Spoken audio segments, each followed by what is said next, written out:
अस्सलाम वालेकुम स्टूडेंट्स, जैसा कि हमने चैप्टर नंबर 8 स्टार्ट किया है क्लास 9 फिज़िक्स का, जिसका नाम है थर्मल प्रॉपर्टीज़ ऑफ मैटर। तो आज के लेक्चर में हम फर्दर इसके टॉपिक्स देखेंगे। स्टार्ट करते हैं। Very first topic that is 8.4 it's name it's change of state. तो अब हमने ये देखना है कि मैटर्स की जो डिफरेंट स्टेट्स हैं, सॉलिड, लिक्विड और गैस, वो किस तरह से एक दूसरे में चेंज हो सकती हैं। ठीक है, तो मैटर की जो डिफरेंट स्टेट्स हैं वो इंटर कन्वर्टिबल है, वो चेंजेबल है कि मैटर की एक स्टेट को दूसरी स्टेट में चेंज किया जा सकता है। अब किस तरह चेंज किया जा सकता है? थर्मल एनर्जी को ऐड करके या रिमूव करके। तो थर्मल एनर्जी मीन हीट। जब भी हम किसी सिस्टम में हीट को ऐड करते हैं, हीट प्रोवाइड करते हैं, तो उससे भी स्टेट चेंज हो सकती है। या जब भी किसी सब्सटेंस में से आप हीट को रिमूव करेंगे, तो हीट को रिमूव करने का मतलब है कि उसको कूल डाउन कर देना, ठंडा कर देना, तो उससे भी स्टेट चेंज हो सकती है। जिस तरह यहाँ पे कोई भी सॉलिड चीज़ है, मिसाल के तौर पे आइस ही एक एग्जांपल ही ले लें। जैसे ही आप उसको हीट प्रोवाइड करेंगे, वो क्या है, वो मेल्ट होना शुरू हो जाएगी। ठीक है, वो लिक्विड में कन्वर्ट हो जाएगी, पानी बन जाएगी। ठीक है, फिर उसी पानी को जब आप मज़ीद हीट प्रोवाइड करते हैं तो वो वेपर्स में कन्वर्ट हो जाता है। वेपर्स में कन्वर्ट होने का क्या मतलब है कि वो गैस के स्टेट में चेंज हो गया। इसी तरह जब वाटर वेपर्स को आप कूल डाउन करते हो, इकट्ठा करके उनको ठंडा करवाते हो, तो वो दोबारा पानी में, लिक्विड में कन्वर्ट हो जाएगा। इसी लिक्विड को अगर हम ठंडा करें, ठीक है, फ्रीज़र में रख दें, तो वो किस में कन्वर्ट हो जाएगा? सॉलिड में। मतलब आइस बन जाएगी, और आइस क्या है? सॉलिड है।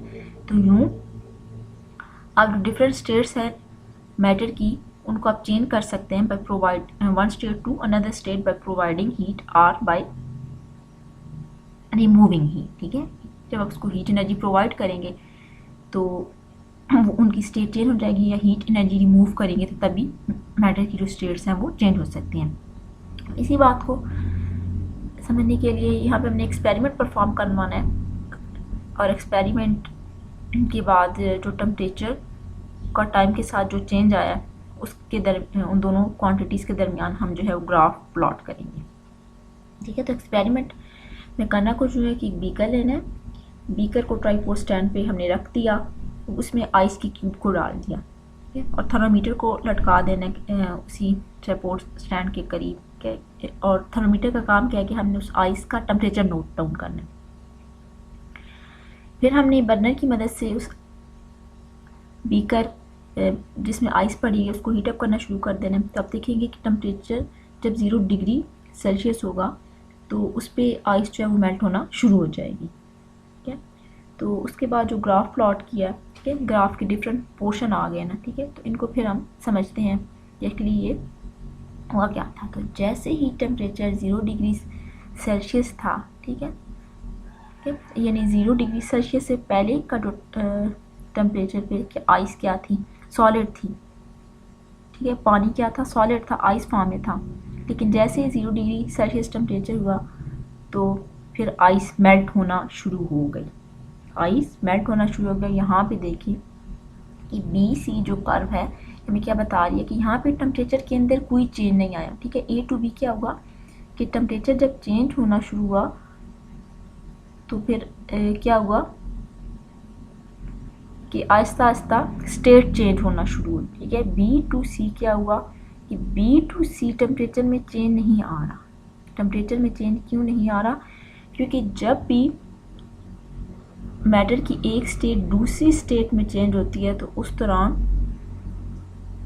टेम्परेचर चेंज नहीं होता। तो जब टेम्परेचर 0 डिग्री सेल्सियस था तो आइस लिक्विड में कन्वर्ट हो गई थी 0 डिग्री सेल्सियस पे। ठीक है, तो लिक्विड पे कन्वर्ट होने के बाद ये अब स्टेट के बता रही है कि यहाँ पे फिर टेम्परेचर को आपने इंक्रीज़ करवाना है 0 to 100।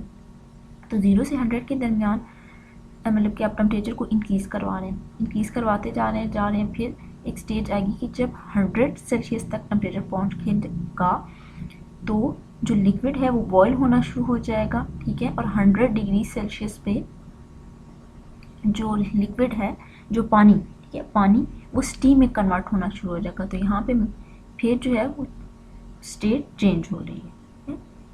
तो ये ग्राफ एक्चुअली उसी स्टेट के चेंज ही को डिस्क्राइब कर रहा है। कि 0 डिग्री सेल्सियस जब टेम्परेचर था तो उस टाइम पे जो बर्फ़ थी वो सारी पिघल के किस में कन्वर्ट हो गई थी, लिक्विड में। फिर लिक्विड को मज़ीद आप जब हीट प्रोवाइड करते गए, उसकी थर्मल एनर्जी इंक्रीज़ करवाते गए, तो एक स्टेज ऐसी आई, एक टेम्परेचर हमने नोट किया जिसको हमने नाम दिया 100 डिग्री सेल्सियस का। तो वहाँ पे जाके जो लिक्विड है वो बॉयल होना शुरू हो जाएगा। तो एक्चुअली बॉइलिंग का क्या मतलब है कि वो वेपर्स में, फिर लिक्विड जो है वो गैस के स्टेट में कन्वर्ट हो गया, उसने अपनी स्टेट को चेंज कर लिया। नेक्स्ट टॉपिक है latent heat of fusion. Latent mean hidden, कोई चीज़ छुपी हो, ठीक है। Hidden temperature, heat mean heat energy है, और फ्यूजन के दो चीज़ों का आपस में मिल जाना, फ्यूज़ हो जाना, ठीक है। तो यहाँ पे सॉलिड से लिक्विड में कन्वर्ट हो रही हैं। तो इस टॉपिक के या की डेफिनेशन पे आने से पहले कुछ और टर्म्स हैं, उनको पहले मैं डिफ़ाइन करूँगी। जिस तरह मेल्टिंग या फ्यूजन, जो आप छोटी क्लासेस से पढ़ते आए हैं कि मेल्टिंग क्या है, कि जब एक सॉलिड लिक्विड में कन्वर्ट हो जाती है, ठीक है। सॉलिड लिक्विड में कन्वर्ट हो जाएगा तो उसको हम नाम देते हैं मेल्टिंग या फ्यूजन का, ठीक है। ठीक है, वो प्रोसेस जिसमें क्या होता है कि कोई भी सॉलिड चीज़ जो है वो लिक्विड में कन्वर्ट हो जाती है बाय एडिंग हीट। जैसे आप किसी सॉलिड को हीट प्रोवाइड करेंगे तो वो लिक्विड में कन्वर्ट हो जाएगी। तो इस प्रोसेस को नाम देते हैं मेल्टिंग या फ्यूजन का। और एक ख़ास टेम्परेचर होता है जिस पे कोई चीज़ मेल्ट होती है। जिस तरह आइस का जो मेल्टिंग पॉइंट है वो क्या है, वो 0 डिग्री सेल्सियस है, ठीक है। तो वो टेम्परेचर जिस पे कोई सॉलिड मेल्ट होना शुरू हो जाता है, उस टेम्परेचर को नाम देते हैं फ्यूजन पॉइंट और मेल्टिंग पॉइंट। इसी तरह यहाँ पे एक और टर्म है फ्रीजिंग पॉइंट। तो फ्रीजिंग पॉइंट वो टेम्परेचर है जिस पे कोई लिक्विड सॉलिड में कन्वर्ट होता है, ठीक है। जिसमें कोई लिक्विड सॉलिड में कन्वर्ट हो जाता है, तो उसको हम कहते हैं फ्रीजिंग पॉइंट। अब हम आते हैं अपने टॉपिक की तरफ, जो कि है लेटेंट हीट ऑफ फ्यूजन। तो लेटेंट हीट ऑफ फ्यूजन ये वो अमाउंट ऑफ हीट है, ये जो किसी भी सब्सटेंस के 1 किलोग्राम मैस, अब कौन से सब्सटेंस के, सॉलिड, किसी भी सॉलिड सब्सटेंस, कोई भी सॉलिड सब्सटेंस हमने लिया, उसका 1 किलोग्राम मैस लिया, उसको जितनी हमने हीट एनर्जी प्रोवाइड की, और वो सॉलिड जिसका मैस 1 किलोग्राम था वो कन्वर्ट हो गया किसमें, लिक्विड में, ठीक है। Without changing temperature. Without change temperature क्या मतलब है, ये मैंने प्रीवियस टॉपिक में भी आपको बताया कि जब भी एक स्टेट दूसरी स्टेट में चेंज होती है तो टेम्परेचर चेंज नहीं होगा, ठीक है।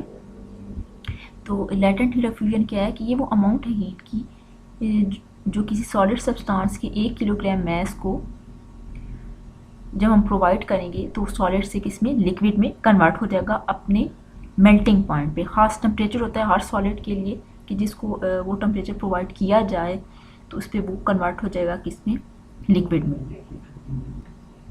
इसको HF से रिप्रेजेंट करते हैं, ठीक है। तो यहाँ पे क्या है, डेल QF/m, ठीक है। जितनी अमाउंट ऑफ हीट हमने प्रोवाइड की पर यूनिट मैस कितना था, kilogram mass, 1 kilogram mass solid का। तो यहाँ से अगर आप अमाउंट ऑफ हीट फाइंड करना चाहें, डेल QF फाइंड करना चाहें, तो m को आप HF से मल्टीप्लाई कर लें, ये आपके पास आ जाएगा। यहाँ पे आप एग्जांपल में उसी चीज़ को एक्सप्लेन किया गया है कि आइस जो है वो 0 डिग्री सेल्सियस से पानी में कन्वर्ट हो जाती है। तो आइस के लिए लेटेंट हीट ऑफ फ्यूजन, ठीक है, वो इतनी है 3.38 × 10⁵ जूल पर किलोग्राम। तो यहाँ से अगर आप यूनिट की बात करें तो लेटेंट हीट फ्यूजन की यूनिट क्या बनेगी, अमाउंट ऑफ हीट का जो यूनिट है, हीट का यूनिट होता है जूल, और मैस का यूनिट है किलोग्राम। तो जूल पर किलोग्राम इसका यूनिट आ जाएगा, ठीक है। HF की वैल्यू यहाँ पे दी गई है। अब HF की ये वैल्यू में क्या बता रही है कि इतनी हीट, ठीक है, इतने जूल हीट आप प्रोवाइड करेंगे आइस के 1 किलोग्राम मैस को, तो तब जाके वो 0 डिग्री सेल्सियस पे मेल्ट। नेक्स्ट टॉपिक है लेटेंट हीट ऑफ वेपराइजेशन। तो यहाँ पे भी क्या है कि हीट की वो अमाउंट जो कि क्या कर रही है, वेपराइज कर रही है, ठीक है। यानी यहाँ पे भी स्टेज चेंज हो रही है। तो बॉइलिंग पॉइंट क्या है, बॉइलिंग पॉइंट किसी भी सब्सटेंस का, यानी लिक्विड सब्सटेंस का वो टेम्परेचर है जिस पे कोई लिक्विड वेपर्स में या गैस के स्टेट में कन्वर्ट हो जाता है। तो यहाँ पे भी लेटेंट हीट, ठीक है, ये हीट की वो latent heat of vaporisation, heat की वो अमाउंट है, वो क्वांटिटी है कि जो लिक्विड के 1 किलोग्राम मैस को गैस के स्टेट में कन्वर्ट कर देती है, ठीक है। गैस के स्टेट में कन्वर्ट कर देती है, वेपर्स में कन्वर्ट कर देती है विदाउट चेंजिंग इस टेम्परेचर। और यहाँ पे भी वही बात है कि जब भी स्टेट चेंज होती है, ठीक है, एक स्टेट दूसरी स्टेट में चेंज होती है, तो वहाँ पे टेम्परेचर जो है वो उस पर वो सेम रहता है, ठीक है, टेम्परेचर इंक्रीज नहीं करता। तो लेटेंट हीट ऑफ वेपराइजेशन क्या है एक्चुअली, कि ये वो अमाउंट है हीट की जो आप किसी भी लिक्विड के 1 किलोग्राम मैस को देंगे और वो लिक्विड वेपर्स में कन्वर्ट हो जाएगा, गैसियस स्टेट में कन्वर्ट हो जाएगा। तो उसको हम HP से रिप्रेजेंट करते हैं। तो यहाँ पे भी सिंपल वही amount of heat per unit mass. तो इसी फार्मूले दोनों के सेम है, लेटेंट हीट ऑफ फ्लूइड और लेटेंट हीट ऑफ वेपराइजेशन के, लेकिन यहाँ पे जस्ट डिफ्रेंसिएशन के लिए हमने F और B को सबस्क्रिप्ट में मेंशन किया। एग्जांपल यहाँ पे ये है कि जब पानी को हीट अप करते हैं तो 100 डिग्री सेल्सियस पे पानी बॉयल होना शुरू हो जाता है, ठीक है, और 100 डिग्री सेल्सियस के बाद पानी का टेम्परेचर चेंज नहीं होगा, बल्कि इसी टेम्परेचर पे पानी क्या है कि सारा का सारा पानी वेपर्स में कन्वर्ट होना शुरू हो जाता है, स्टीम में कन्वर्ट होना शुरू हो जाता है। तो पानी के 1 किलोग्राम मैस को जब हम 2.28 मल्टीप्लाई 10⁶ जूल पर किलोग्राम इतनी हीट प्रोवाइड करेंगे, ठीक है, इतनी हीट एनर्जी देंगे, तो पानी का 1 किलोग्राम मैस जो है वो बॉयल होना शुरू हो जाएगा, यानी वो वेपर्स में कन्वर्ट हो जाए।